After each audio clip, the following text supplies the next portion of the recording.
Welcome my friends. So and welcome to my next lecture. So now I think last couple of lectures I already discussed the notions of differentiability and existence of partial derivative, directional derivatives, in other words the differentiation and some applications I have talked about. Now I moved my discussions from differentiability to the notions of integrability.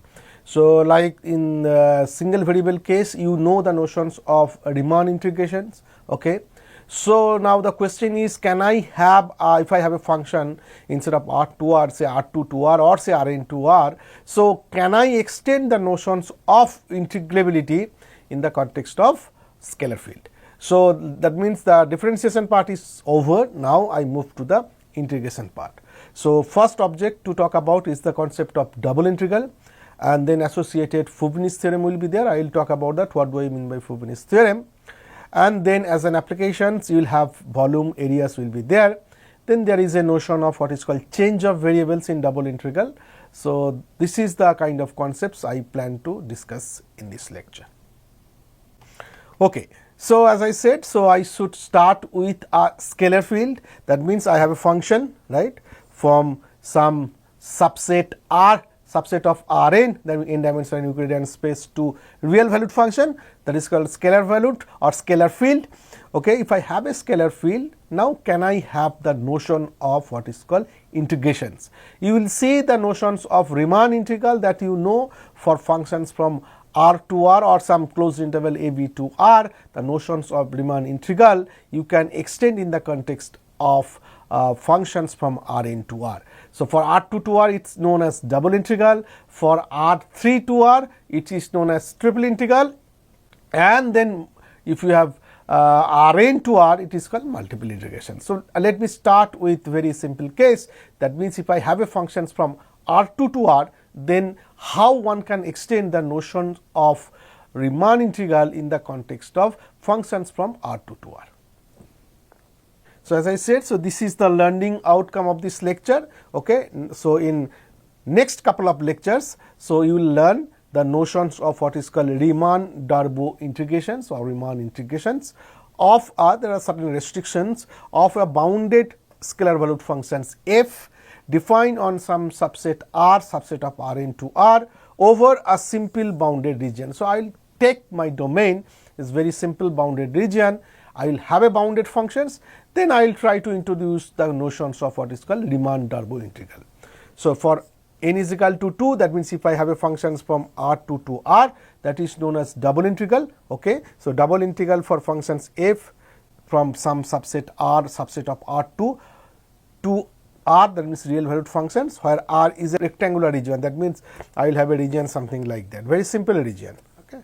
So, in this region, what will be the notion of double integral for this sort of functions. And then I will introduce the notions of iterated integrals, and then you will see Fubini's theorem somehow gives some connections with the iterated integral and double integral. Like you know, if you kind of go back to the differentiation case and you see when I talked about the notions of limit of some functions like vector valued functions or scalar valued functions of vector variable, then you will see the notions of like double limit is there, then you will have concept of iterated limit, right. So, that means if I keep one variable fixed, then if I think about the function of single variable, then do one limit and then perform the limit in the other variable. So, there is a notions of double limit, there is a notions of iterated limit, and of course, there are a couple of examples, some sufficient criteria. I have discussed the existence of double limit, iterated limit when they are equal. So, those sort of concepts are there in the context of limits. Similarly, if I once I introduce the notions of integral, then you will see the notions of iterated integrals. That means like the parallel kind of thing, that means you have to keep one variable fixed, think about as a function of single variable, and you know the notions of Riemann integral, and then do the perform the integral in the other variable. See, so if these things happen, then it is called iterated integral. And double integral, of course, you just directly you have to define a Riemann kind of integral in the context of functions from R to R. Then one can ask that is that in connections with double integral and iterated integral, and then you will see Fubini's theorem plays a crucial role to conclude about that. So, now I will start with the definitions of double integral. That means I will have a functions f from some set, say if I start with very simple domain, say square, subset of R2 to R, then how I can define the notions of Riemann-Darboux integral. So now what is Riemann integral? If you remember, if I have a function say from some closed interval AB subset of R to R, then you are aware that what is the definition of Riemann integral. So suppose this is my R real line, and suppose you have an interval A to B, and if you remember, you have to take a partition of your interval domain, you have to take a partitions, okay, and you can have a concept of Riemann sum, right. Suppose if I have a partition like say x naught is equal to A less than x1 up to less than xn is equal to B, this is my partition, and corresponding to this partition P, if I consider this Riemann sum of this my function f, which is nothing but sum over say j from 1 up to n, okay. So then what you have to do, I think if this is your partition, if you remember, that means the length of the interval, that means xj minus 1, okay, that is length of the interval, and then value of the function at some point xi j, where xi j is a point lies xj minus 1 to xj. So if I have, so that means this is my, suppose this is the interval xj minus 1 to xj. Okay. So if this is my interval, take a point xi j, arbitrary point from the interval, take the value of the functions at xi j, then hit it by the length of the interval xj minus 1, take a sum, so it will give you say some number, and then what you have to do, you have to do the if partition norm. There is a concept of norm. So partitions norm means what? You just take the length of the interval, each sub interval, like xj minus 1, and take the supremum, that is called the norm of the partitions. Now if norm of the partition is goes to 0, that means if I take a finer and finer partitions, that means if I take more and more partitions of the interval, and suppose this limit exists, that means limit norm of P, that means norm of, I will talk about in the context of R2, what do I mean by the norm of the partitions, same concept will be extended in the context of R2 to R. So in the single variable case, if this is exists, say some point, say let it be say capital A, then I will say that yes, my Riemann integral exists, my function is Riemann integrable, and this is denoted as integration A to B ft dt. So that is for a single variable case, you know. So now the question is, instead of single variable, if I have a functions from say instead of closed interval AB, now I am in a subset of R2. So now instead of closed interval AB, you just have a R2, so you just take a square. So that means you have a, in the x variable you have a closed interval AB, and y variable you have a closed interval say C2D. So that means you consider this square, okay. So now if I have a function defined on say A cross B, A to B cross C cross D, C to D to R, if I have that kind of functions, assume all the things, that function is nice. So then can I talk about integration over this domain, that means AB cross CD of F, can I extend the notions of Riemann integrations in this context as well?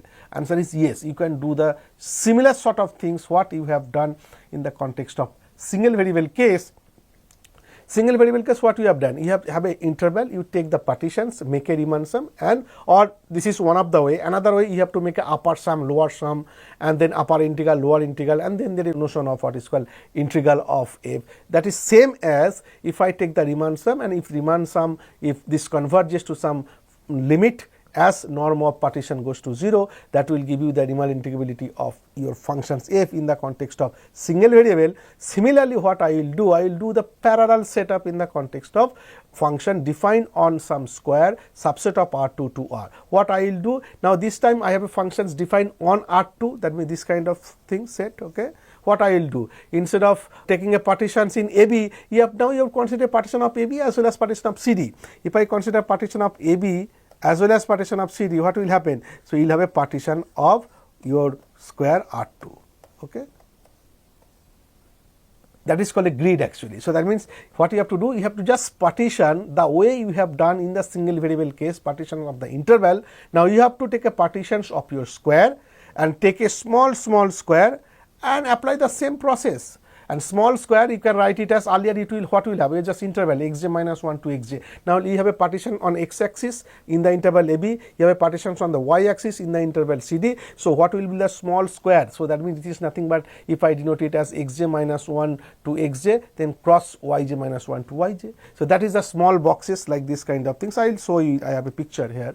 So in this, make a area of this small square, take any point, make a Riemann sum, and then give the similar sort of argument.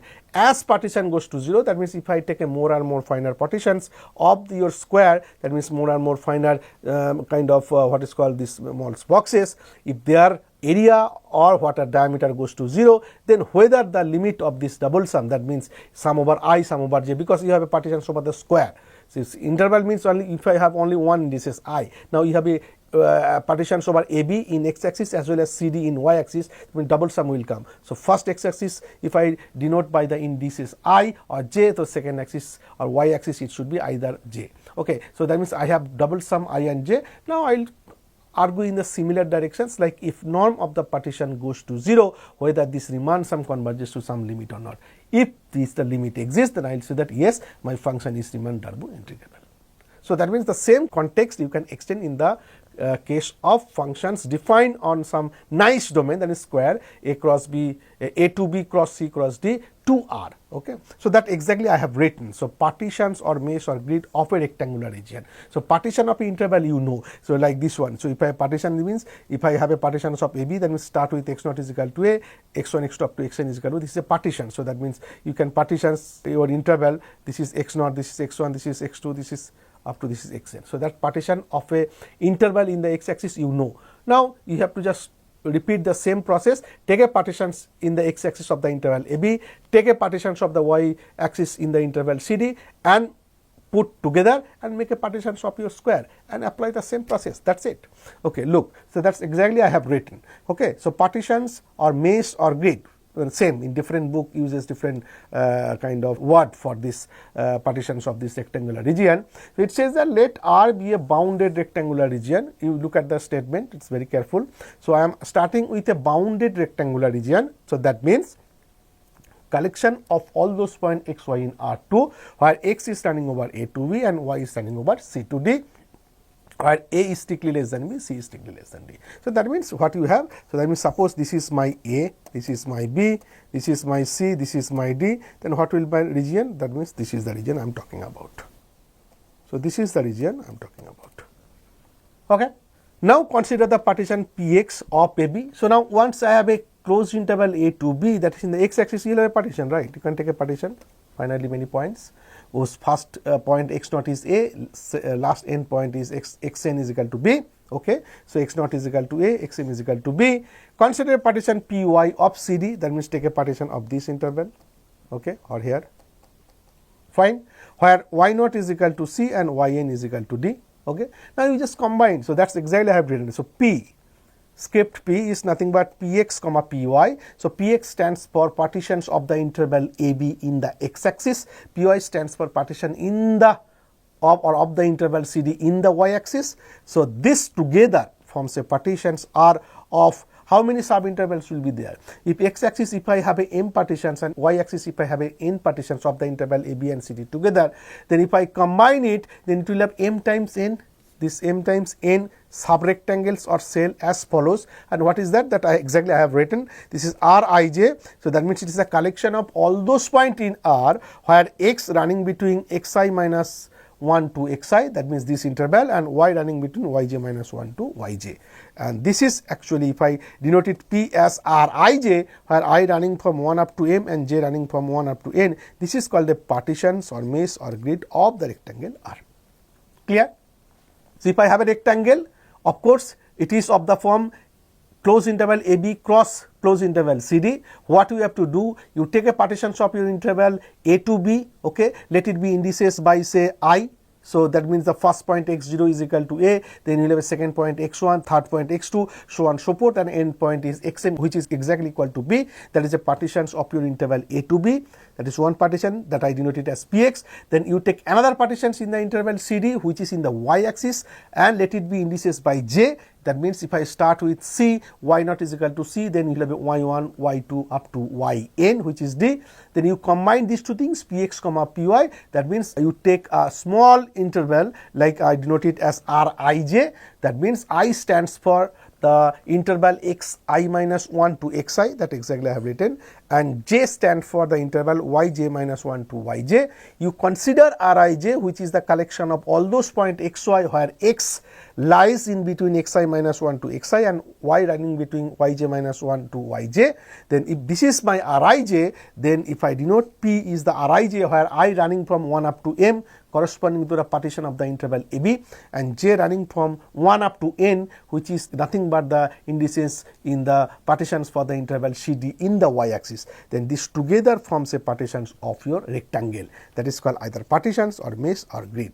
And I already explained in my pictures that in other words what I am doing, I have this, suppose this is my square. So okay, this is my partition in the x-axis, okay, and this is my partition in the y-axis, okay. Then what I am doing, you just draw a line here, okay, corresponding to the partition in the y-axis, and then do corresponding to the partition in the x-axis. I am very bad in drawing, nevertheless this is the, so this is the small boxes, like this is the small boxes. This is actually, you can write it as xj minus 1 to xj cross y, or if it is I, so that means xi minus 1, so this is, you can write it xi minus 1 to xi cross any yj minus 1 cross yj, comma.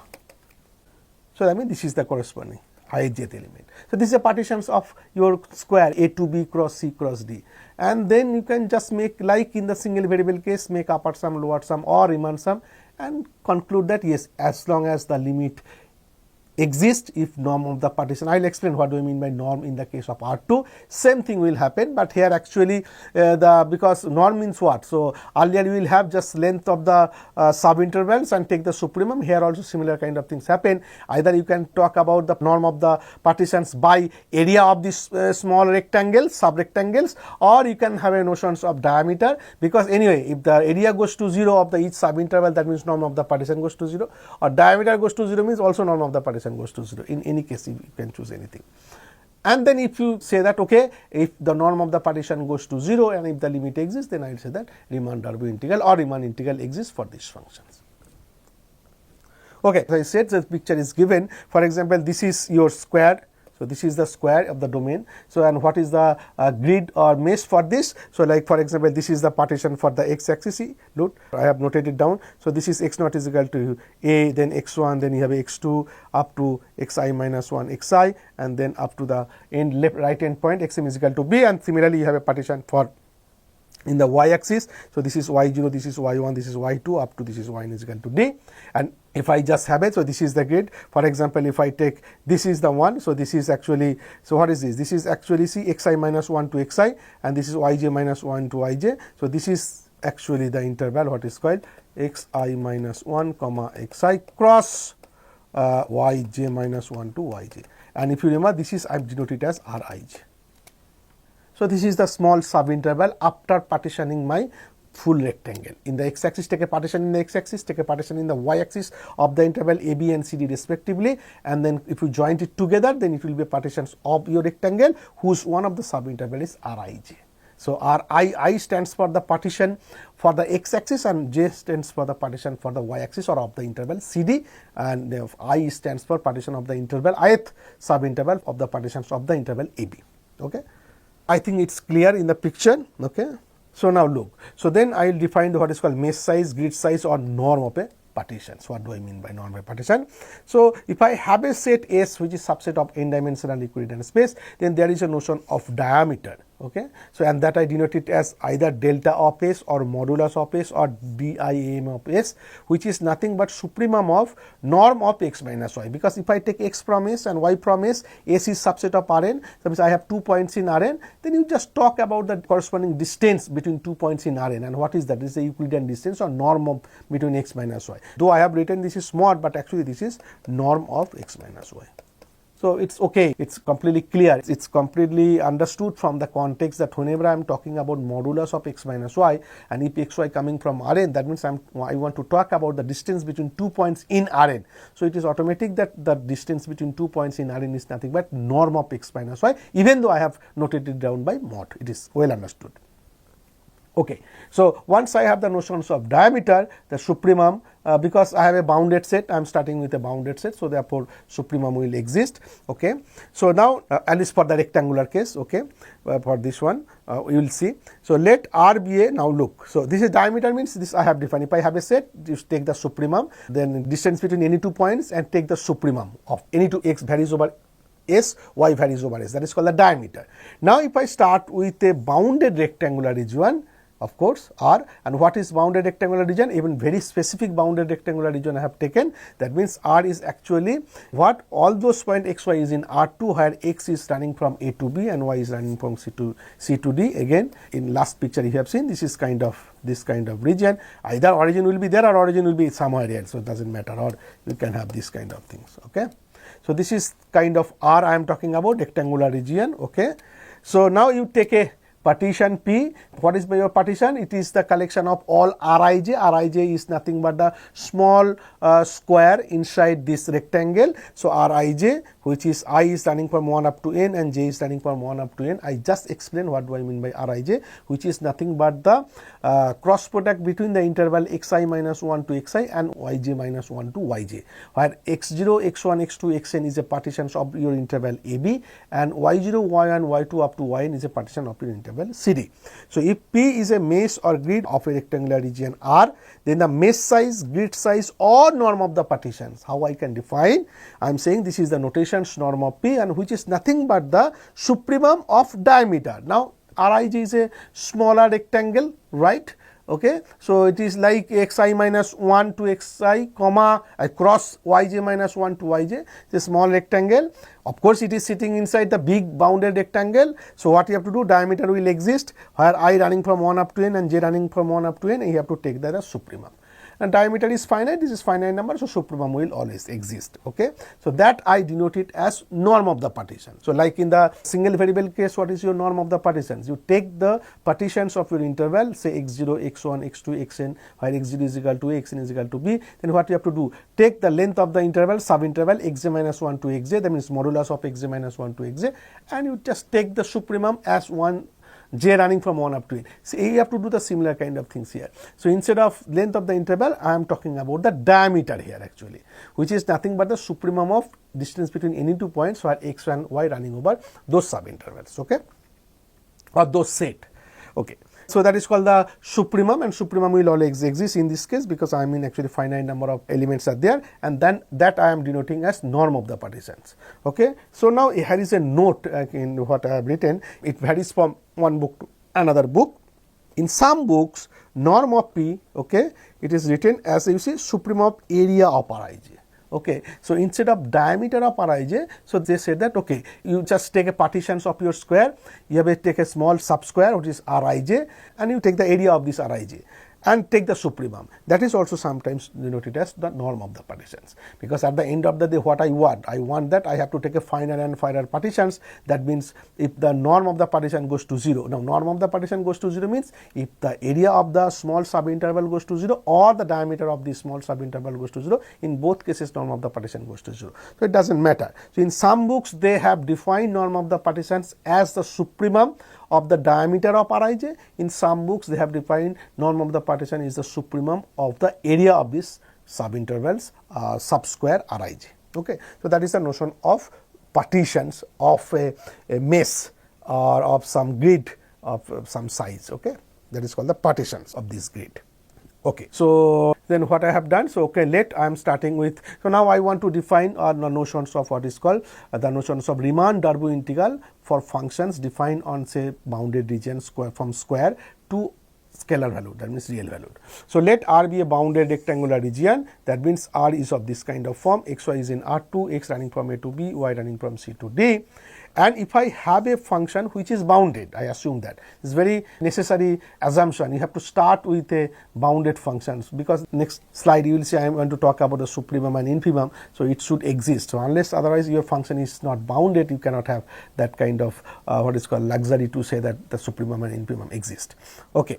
So what is that? So now I am starting with a bounded rectangular region. Okay. So now I am considering a partition. Now you know what is the notion of partitions. You take a partitions of the interval AB, you take a partitions of the interval CD, you put it together, then it will have a partitions of your rectangular, bounded rectangular region, and each of the small rij, which is again a subsquare, okay, which looks like rij, I denote it as rij, which is nothing but xi minus 1 comma xi. So if you remember, this is actually xi minus 1 comma xi cross yj minus 1 comma yj, and that I denote it as rij. Okay, I is running from 1 up to m, j is running from 1 up to n. This is called a mesh of R. Okay. Now on each subrectangle or cell, that is, you can also say that this is a cell. Okay, so like in the case of single variable, it is a subinterval, small subinterval, partitions with small subinterval xi minus 1 to xi. Now since I am in R2, I am saying that it is subrectangle or some cell which is rij. Okay, so once I have a subrectangle or cell rij, now you define two number. One is capital suffix mij and another is small m suffix ij. So now ij stands for, I am talking about the subrectangle rij. Okay, what is that? This is nothing but a supremum of f of xy or xy running over rij. So what will happen? You have a subrectangle, you varies xy on this rij, and since my function is defined on whole square, then it is in particular defined in that subrectangle, and then you take the supremum. Now the question is whether supremum will exist or not. That is why I always assume that my function is bounded. So since I am starting with the function is bounded, so this supremum always exists, mij. And similarly, you have a small m suffix ij, which is the infimum. Again, my function is bounded. How I can define the infimum? You just varies xy in your interval or cell rij and take the functional values and talk about the infimum. Again, infimum will exist because my function is bounded. Okay, so now I have capital mij, I have a small mij. Now I am introduced what is called delta of a suffix ij, which is nothing but area of rij, and which is denoted as, what is that? So you have a subinterval, right? So that means I is already written. This is xi minus 1 to xi, and then yj minus 1 to yj. Okay, so this is rij. So what is the area? Area is nothing but xi minus 1 times yj minus 1, and that is exactly this one. And that I denoted as area of delta of xi, means area of or length of the interval xi minus 1 to xi, and this is length of the interval yj minus 1 to yj.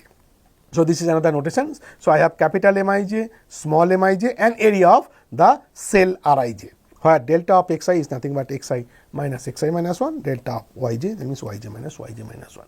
So now I have everything. So now I have a functions defined on a rectangular region. I am having a partition P whose cell rij I have already said. Okay, I have defined three things. One is capital mij, which is supremum of f over xy running over the cell rij. Then I have a small mij, which is the infimum where xy running over rij, and I have the area of this cell. Okay, once I have these three objects, then I can define what is called upper sum, lower sum, or upper integral and lower integral. Like in the single variable case, you have done it. So what is upper sum? So upper sum, so that means I have a functions, I have a partitions, and then corresponding to function and the partitions, I will denote it the upper sum. So now this time it's a partition. So like a single variable, you have only one indices. Now this time I will have a two indices. I stands for the x-axis, that means for the interval AB. Y or j stands for the interval CD in the y-axis. So that means I have a I from 1 up to n, j from 1 up to n. Two indices. Then double sum will be there. Then you just write mij, that means the supremum, and then times area of this cell rij. Similarly, you have a lower sum, you can define, I denote it as L P of a, P is the partition, F is the functions, then again it will be the double sum, then you press instead of capital mij, I will have small mij, and then you have the area of the cell rij. Okay, so this is called upper sum and this is lower sum. What is upper integral? Upper integral, again this is the notation, this is integration over Rf upper, this is upper and this is lower. So what is that? Again, what you have to do? So you have to just, for given partitions and the functions, you have one UPF, that means the upper sum. Then what you have to do? You have to consider the infimum of all those upper sum and for the lower integral you have to consider the supremum of all those lower sum. So that means once you have the notion of upper sum, upper W sum or lower W sum, then you can define what is called upper integral and lower integral. If I consider the upper integral, then you just consider the upper sum, because if I have a function is given, right? If I have a partition, then the corresponding UPF will change. Okay, if I have another partition, you have another UPF. So that means collect all UPF as P running over, you see what is this notation, pi, capital pi. So our capital pi denotes the collection of all meshes of P of the rectangular region R. Okay. So therefore it says that yes, so what you do, so that means you have a rectangular region, you consider all partitions. Now for each partitions and the functions you have one UPF. Okay. Now you collect all UPF and you have to take the infimum. And similarly, what will be the lower integral? You collect all LPF, like all lower sum. So given a functions and given a partition, you have LPF, and then you have to consider the supremum. Okay. Now if my function is bounded, then of course upper integral or lower integral, this will exist, that means infimum and supremum exist, and with some conditions, if these things happen, then I will say that my function is Riemann Darboux integrable. I have explained in terms of tried to explain that pictures explaining upper sum and lower sum. So what is that? So suppose this is my, it's very difficult, but I just tried to explain. So now what is upper sum and what is lower sum? If you remember, that means in the Lagrange single variable case, so somehow if I think about as a area for, like if I have a functions from closed interval a b to r, and if I want to talk about the area, so that means for upper sum it will give you the area of your curve and the x-axis little more, okay, and whereas the lower sum it will give you the area little less. So that means that's exactly it's going on here actually. So that means I want to have the exact area. In that case, of course, area will not be there, it will be the volume. So that means what will happen. So you see, so this is little bit I am talking about the height mk, that means I am talking about the upper sum. Okay, upper sum will just somehow it gives the area little bit more, the exact one, and this is the smaller one, that means it is little less. So now if I take finer and finer partitions, somehow upper sum will decrease and lower sum will increase it, and at the same when non-p goes to 0, and they exactly equal to the area of this kind of things or volume of this kind of things. So that's how the kind of pictures which explain upper sum and lower sum. So upper sum means the exact things you want, it will give you some little more, and the lower sum, whatever I want exact things, it will give little less. So now if partition goes to 0, that means if I take more and more finer partitions, so upper sum will decrease and lower sum will increasing, at some point of time they become equal, and that will give you the exact quantity that you want. Okay, that's what I exactly said. So let f be a functions from same R subset of R2 to R be a bounded functions.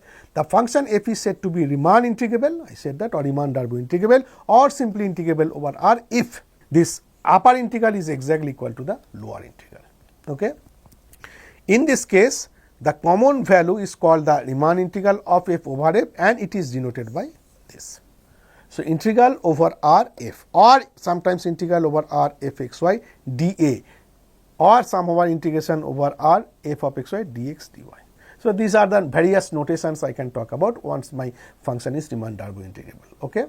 Now since f is real valued functions of two variables, okay, as I said, so you can have the same notation or same concept you can extend in the context of more than two variable. Of course R2 I have explained because you have a complete picture there, but instead of R2 you can extend the same notion in R3. You will have a kind of parallelepiped, and then you have to take the partition. So same notation, so only the variable will increase. Okay, so but same notations you can, or same concept you can extend in the context of functions from Rn to R.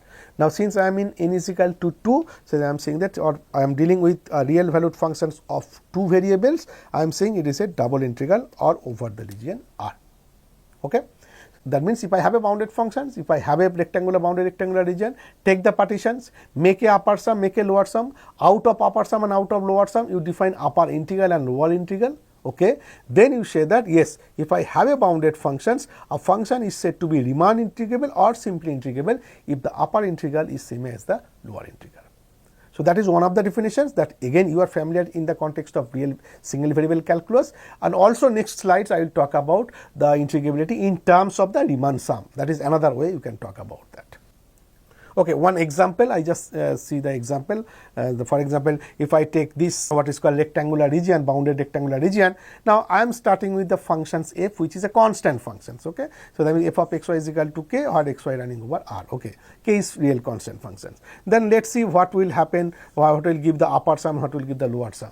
Now it is straightforward to calculate that upper sum will exactly equal to k times b minus a and d minus a. And it's okay, because if you remember what is my UPF, so UPF is nothing but I think I from, if I write it here, so this is I from 1 up to, okay, go back. So let's see, I from 1 up to m and j from 1 up to n. So I from 1 up to m and j from 1 up to n. Okay, then capital Mij. What is capital Mij? Which is nothing but the supremum of f if xy running over this cell Rij. But here function is constant, so Mij here to be exactly equal to k. And then what we will have is the delta, like that means the length of the cell. Look at here. So length of the cell, delta of Aij. What is delta of Aij? Delta of Aij is nothing but delta xi, delta yj, or in other words, xi minus 1 times yj minus 1. That means area of this cell Rij. So if I, what is the area? So if I define it, this is nothing but what will happen? xi minus 1. Okay, then yj minus 1. Okay, then what will happen? This is a double sum, k will come out, and this is two indices, they are separating. So that means what will happen? This is I from 1 up to n, xi minus 1, then times j from 1 up to, this is m and this is n, yj minus 1, so k times mn. Oh sorry, what is this? K times. Now what will happen? This one, this is actually you have a partitions of your interval AB, and you just take the length of the sub interval xi minus 1 to xi, that is nothing but xi minus 1, and if you sum it up, that means all term get cancelled, only the length of the interval will be remaining. That means the only the first point and the last point. So that means it will give you b minus a, and similarly this will give you what is called d minus c, and which is nothing but this one. Correct? Similarly, you can have the lower sum, which is LPF. It doesn't matter because function is constant, right? So capital M suffix ij or small m suffix ij, both of them in this case will be k, and k will come out from the double sum. And if you just sum those area of this cell, and if you just sum it up in both sum I and j, it will give you just length of this full square. That means which is nothing but b minus a times d minus c, and which is nothing but this one. Once I have this one, so upper sum is fixed independent of your partition, lower sum is fixed independent of your partition, which is these two values. Then upper integral, what will happen? Which is the infimum, and it is all UPF are constant. So this is nothing but exactly equal to k times b minus a times d minus c, and lower integral is nothing but supremum, which is k times b minus a times d minus c. So now in both cases, upper integral and lower integral are same. So therefore my function is Riemann-Darboux integrable. And what is the value? Value of the upper integral and lower integral, both are same. So this is value of the integral. Okay, so this is very simple functions. So you can explicitly calculate just using the definitions, and you have the examples of one Riemann-Darboux integrable functions. However, if I have another example which is non-integrable functions, and what is that? Again, I am just having the same bounded rectangular region. That means x is running between a to b and y is running between c to d, where a is less than b and c is less than d. Now this time I am considering a functions fxy which is taking value where xy is running over r, but x is a rational number, y is a rational number, and f of xy is 0 otherwise. This kind of functions you know, right? So one single variable case, f of x is equal to 1 if x is rational, 0 if x is irrational, or either way around. Okay. Similarly, what I am doing, I have a rectangle. Okay. So in rectangle, I am defining. So of course, you have a point x comma y, right? So either xy could be rational, could be irrational, x could be irrational, y could be rational, irrational. So I am saying that if both x and y are coming from Q, it is taking the value 1 and rest it is 0. If I have that kind of functions, then let's see what will be the upper sum and what will be the lower sum. Again, it is a what kind of function? Its value is actually constant, either 1 or 0, it taking either two values, right? So therefore, if I take this again, I from 1 up to m and j from 1 up to n, and then mij times your area of this aj, I think this aj, area of this cell Rij, then what will happen Mij? So Mij as what will, so it is taking either value 0 and 1. So that means if it takes value 1, so its supremum will be always 1. So that means this should be 1 actually. So it will 1. So that will what? Now if I take the sum over I and sum over j, and it is the area of your cell, then what will give you? This is give you the whole area of the rectangle, which is nothing but b minus a times d minus c. Correct? Because if I take any Rij, which is the small cell, it contains both rational and irrational points. So that means at least you have xy which is rational, and at least you have 1x, 1y, either x, one of them is not rational. So if one of them is not rational, that means and its 1 point value is 1 is there. So that means Mij is the supremum. So therefore it is taking the value 1, and if I take the infimum Mij, small Mij, it will be 0. So therefore in the lower sum it will be 0. So that means even if I have a b minus c or d minus c, it will not contribute. So because small Mij, infimum will be there, because it is taking the value 0 at least 1 point, because you have a cell Rij which contains both rational point and irrational point, and rational and irrational both are dense. So that means you have at least 1 point which both components are rational, at least 1 point whose one of the component is not rational. So either so that means taking 1 value as well as it is taking the 0 value. So therefore it is in the lower sum will be 0, upper sum will be length of the square. So now this is independent of your partition, this is also independent of your partitions. Now you perform the upper integral, which is nothing but infimum of UPF, which is constant. That means it is exactly the value b minus a times d minus c. Similarly you have a lower integral, which is nothing but supremum of LPF, which is again taking the value 0. But in that case what will happen? My function is Riemann Darboux integrable, upper integral should be exactly equal to lower integral. But this time this value is different. So therefore my function is not Riemann Darboux integral, or in other words double integral r f x y dA does not exist. I think I should stop here. So this is actually one way I have defined the concept of Riemann Darboux integral if I have a bounded functions, and if I have a function defined on a bounded rectangular region. So what I have done, I have just taking a partitions of my interval, if so starting with a bounded rectangular region, say which is of the form a to b cross c to d. I am taking a partitions of ab, take a partition of cd, combine it, I am getting a partitions of my rectangle ab cross cd. Then I am associating a small cell Rij. I have defined the notion of partitions, and then I have defined what is called upper sum, lower sum. Associated with upper sum and lower sum, I have defined upper integral and lower integral. Then I said my function is Riemann Darboux integrable if upper integral is same as lower integral.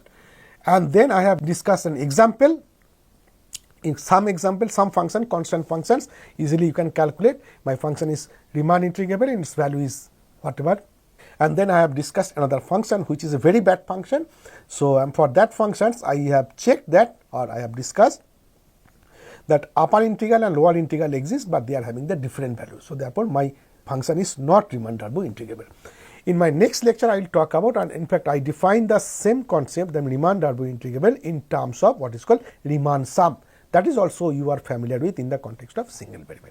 I think I should stop here. Thank you.